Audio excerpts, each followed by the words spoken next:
Well, for more analysis on this, I'm joined now by Dr. Sami Nader, who is director at the Levant Institute for Strategic Affairs, LISA. He joins us from Beirut. Thank you very much indeed for speaking to us, Dr. Nader. My pleasure, thank you.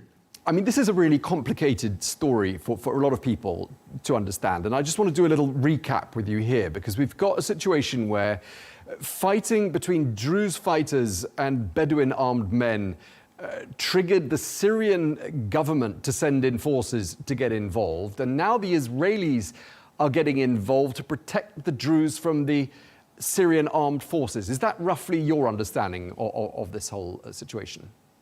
Yes, definitely. This is the situation, and it shows that we have conflicting agendas when it comes to redrawing the map of the Middle East, because what we are in front of today, it's not just an ethnic conflict. It's the withdrawing of the Levant map after the earthquake, the geopolitical earthquake that happens with the fall of the Assad regime in Syria and decrease or the collapse of Iranian influence in the region. So we have at least two agendas when it comes to redrawing the map of the Levant. One is based on the status quo ante that prevailed, meaning the states as it was drawn more or less in the wake of the First World War, meaning Iraq, Syria, Lebanon as we know them. And another one, another vision driven by the Israeli government, and the Israeli were open about it lately when they are talking about the partition of Syria based on ethnicity, meaning that the Kurds will carve up their own autonomy, their own small state, the Druze as well as the Alawite. But this would mean to reconsider the whole map of the Levant, particularly Lebanon, Iraq, and it will not stop at the border of Syria. And this is a huge bet, and I don't think it will get the support of any regional power or international power. And the first party that is opposing it's the United States of America. But definitely what's happening in Sweida today, it's beyond a small ethnic conflict between Bedouin, Arab and Druze. Okay, I mean, you're framing the situation in a different way from our previous guest. We spoke to a former spokesperson for the Israeli government who said, really, this is simply a case of Israel wanting to defend an ethnic and religious minority in another country. I mean, do you buy that?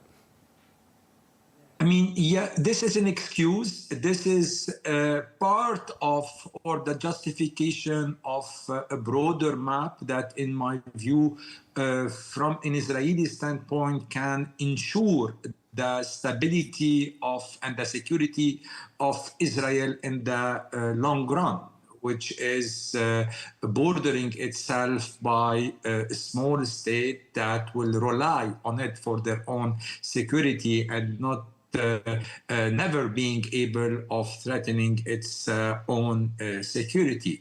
Now the intervention, the military intervention, because it does not find any international support from regional power and not under international law. This is one important aspect. So they cannot be officially vocal about it, though we have heard some voices lately close to the decision maker in Israel pushing this new agenda of the Middle East. And it's Mr. Netanyahu himself saying about a new Middle East that needs to emerge after the strike in Iran and after the collapse of the Assad regime. Okay, you mentioned President Assad there. I just wanted to ask you whether these types of clashes between Bedouin tribes and the Druze also happened under President Assad, and if so, what was different? What did he do to put down clashes of these kind? Mr. Assad himself was trying to push for what we call the alliance of minorities in order to contain the majority of Sunnis that were challenging his power and that were claiming their part of freedom. They were asking for their share or the minimum their minimum right for participation. And Mr. Assad tried to get the support of the minority, what we call the minorities in Syria, namely the Druze, the Christians, and the Alawite, being himself Alawite, in order to face this Sunni opposition, bearing in mind that he did not guarantee any right for these minorities. He wanted to subdue them, to having them on his side, in order to present himself as a protector of these minorities, as a protector of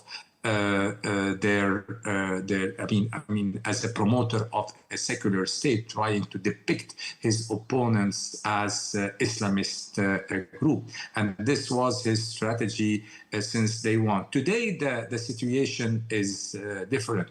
This does not disenfranchise the current government of Mr. Shara of all responsibility. Mr. Shara needs to prove that he's capable of putting in place, a government that is an inclusive government that can protect the right of not of the different religious group in Syria, but all the Syrian citizens, whatever their ethnic group is.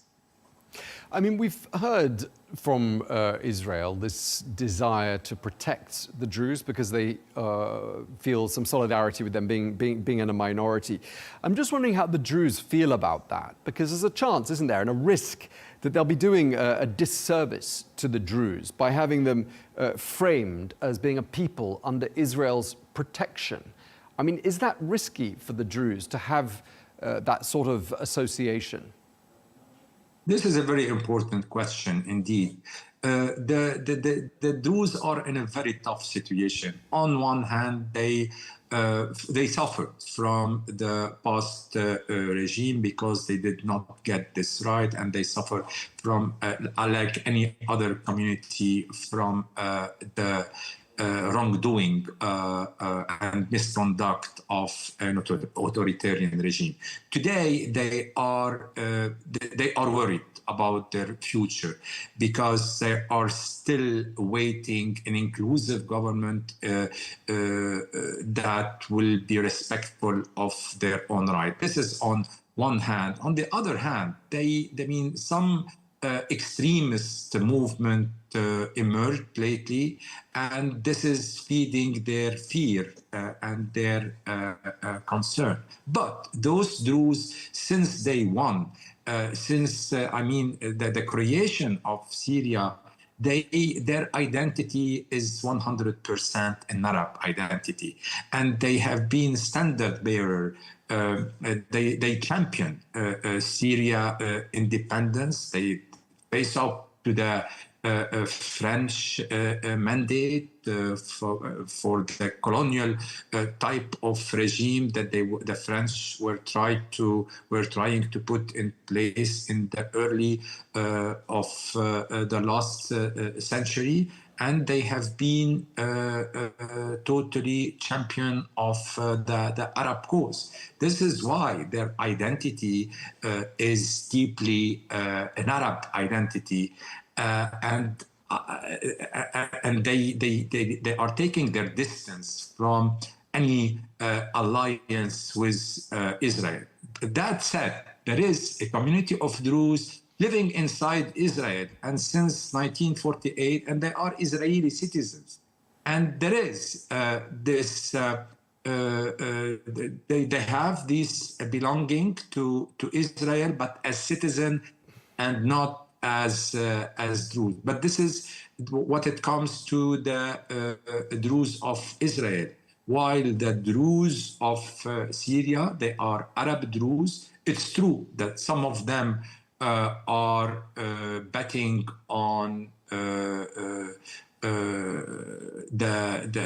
on reforming the Syrian state, while the others are more skeptical, and they are asking today for a decentralized form of government, like the Sheikh Hishri, for instance.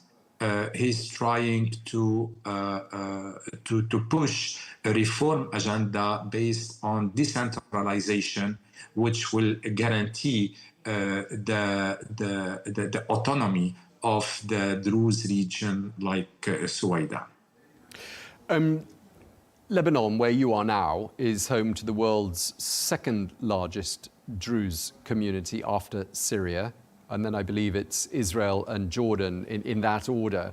Lebanon, of course, home to a famous leader in the Druze community and a political leader in the form of Walid Jumblat. What are we hearing from community leaders like Jumblat with regards to this particular issue? Jumblat is very clear. He is those who are betting on the Arab identity of the Druze community, on the Druze alliance or the Druze natural belonging to what we call the Arab family.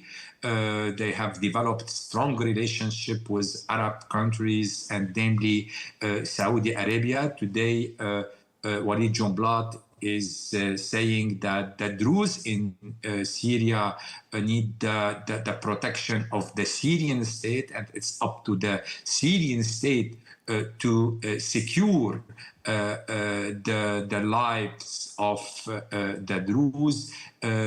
So he totally rejects any kind of alliance with Israel in order to protect the Druze minority. So he's betting on Mr. Shara government, he's betting on Syria and the Druze belonging to the Arab family as the right way to secure their perennity and their security. Okay, well, we're going to leave it there. We're out of time, but thank you very much indeed. Really helpful to get your analysis. Dr. Sami Nader, thank you very much indeed for your time, sir. A pleasure.